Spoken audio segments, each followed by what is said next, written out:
Beberapa teman menganggap mengucapkan Natal boleh-boleh saja. Ketika diberitahu bahwasanya itu dilarang, mereka tetap berdalih bahwa itu boleh-boleh saja untuk menjaga hubungan dengan sama muslim. Bagaimana cara meyakinkan mereka bahwa hal ini dilarang dalam Islam, sementara saya sendiri memiliki keterbatasan dalam memberikan jawaban kepada teman-teman.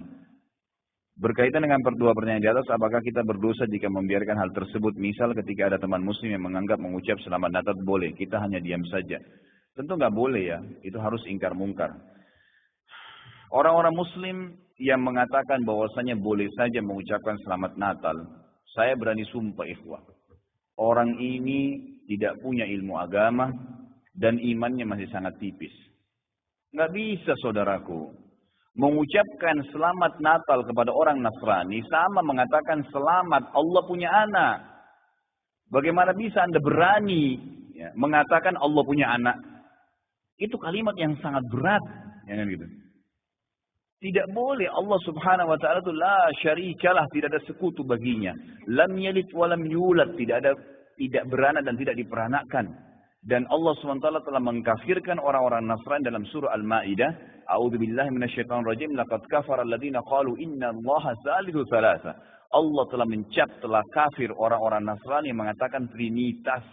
Nggak boleh. Ngucapin selamat berarti selamat atas keyakinan kalian yang Allah sudah cap mereka kafir dengan itu. Bagaimana bisa dikatakan untuk menjaga hubungan dengan mereka? Kalau Anda menjaga hubungan dengan orang non-muslim, orang Nasrani dengan berteman, bertetangga, partner bisnis, kan gitu. Orang tua kita yang kafir kita silaturahim, tetap berbakti padanya. Kerabat-kerabat yang masih non-muslim kita silaturahim, jenguk kalau sakit, membantu orang miskin mereka. Boleh saja.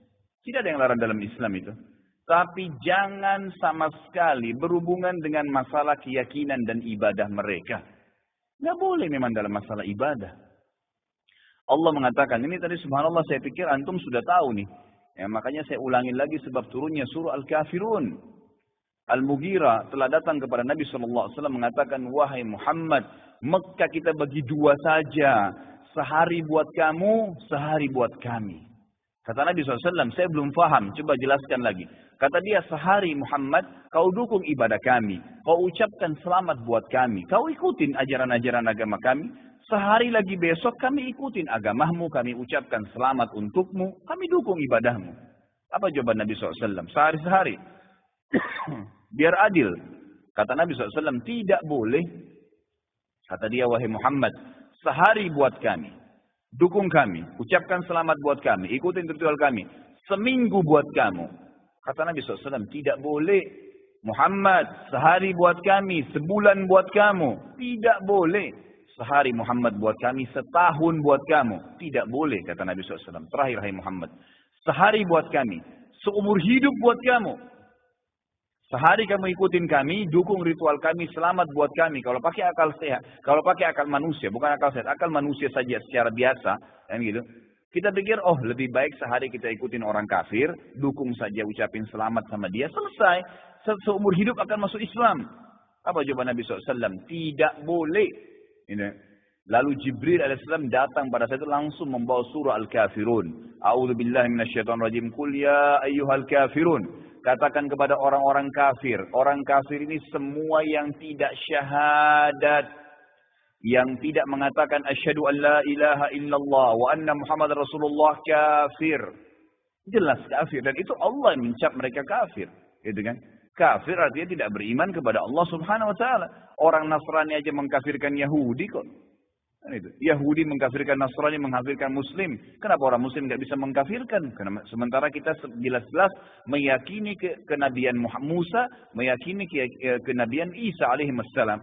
Gitu kan? Mereka yang memungkiri Nabi Muhammad SAW, Nabi terakhir, berarti tidak beriman sempurna kepada Allah Subhanahu Wa Taala.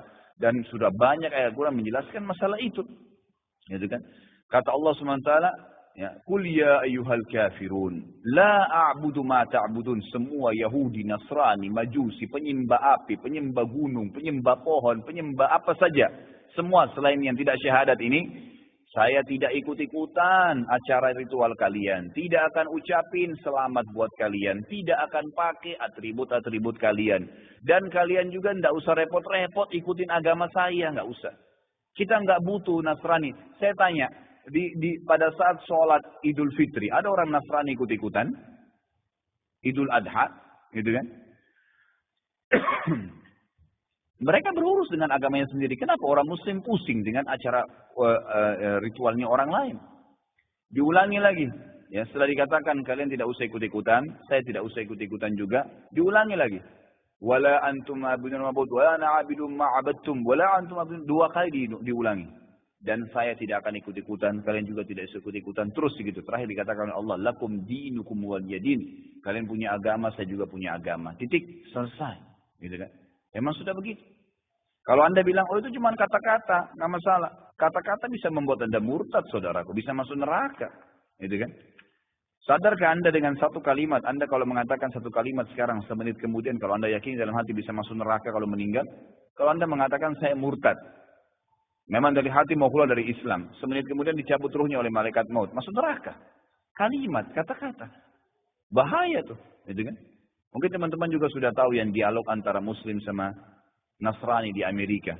Si Nasrani mengatakan, kenapa kau tidak ucapkan kalimat Natal, selamat Natal buat saya. Kata si Muslim, ya kata si Nasrani, itu kan cuma kata-kata. Kata si Muslim, kenapa, apa kau sudah syahadat? Si Nasrani bilang, enggak. Kenapa kau enggak syahadat? Dia bilang, kalau saya syahadat, saya tinggalin agama saya. Kata si Muslim, itu kan juga cuma kata-kata. Sama, gitu kan? Jadi enggak boleh. Tapi hal-hal yang ditoleransikan dalam agama, silahkan. Tadi saya bilang, berteman, bertetangga, silahkan. Tapi jangan dukung masalah ibadahnya.